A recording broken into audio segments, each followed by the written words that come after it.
So there's actually multiple different interpretations of the Lord's Prayer. Let's take a look at another one and read about it, shall we? Your one desire then acts with ours, as in all light, so in all forms. Let all wills move together in your vortex, as stars and planets swirl through the sky. Help us love beyond our ideals, and sprout acts of compassion for all creatures.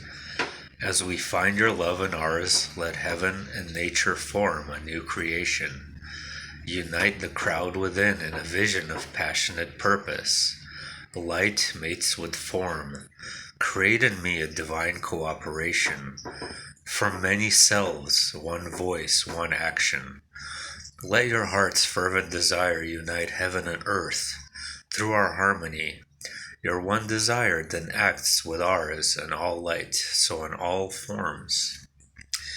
In the fourth and most central line of the prayer, heaven meets earth in acts of compassion. We have remembered our source in Abun, the source of all parenting. We have let go to clear a holy place inside for this realization to live. From this new beginning, we have clarified our goals, realized the power of our co-creation, and envisioned our next step. Now we are ready to act. In one sense, Jesus presented a prayer for all humanity, one that all creation joins in each moment. In another sense, he presented a very practical method by which to approach any undertaking or renew one's purpose in life. Svinash can be translated as will, but it will not what we usually think of as willpower or willfulness, unrestrained force. In Aramaic, the word carries the meaning of desire, a harmonious cooperation of movement that includes natural discipline. This kind of heart's desire means that one's goal or purpose has moved beyond the mental or ideal stage. It has become so much a part of one's self that one needs no longer think about it. One's whole being moves towards the goal with certainty. The ancient roots of the words summon forth images of a vortex of harmony and generation of a host of stars swirling through the heavens. Aikana, just as, carries the sense of a determined desire towards consistency and stability. We pray that God's heart desire be done consistently through our lives in form as it is in sound and light. Ara means earth. In fact, it may be the original source of that word.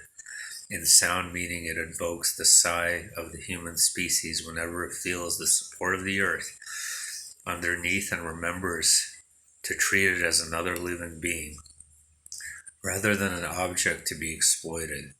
Behind that, the old Hebrew roots carry the meaning of all nature, all natural gatherings of mass and form produced by the universal force, by our power with movement. From this root, we also get our word, ardor. Isn't that just like a beautiful, uplifting interpretation of things?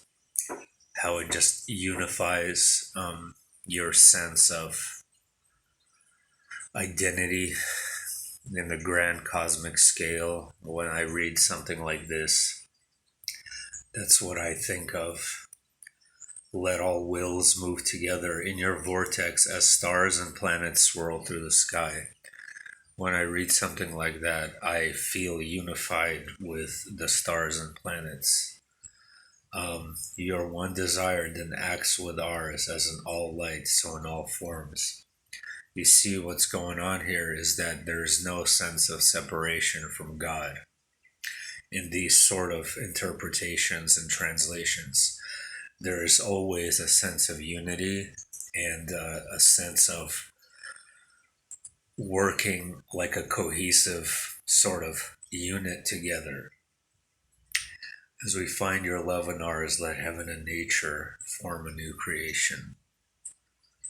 So the power of these words is immense, and that's why they were changed, so that they could have less power.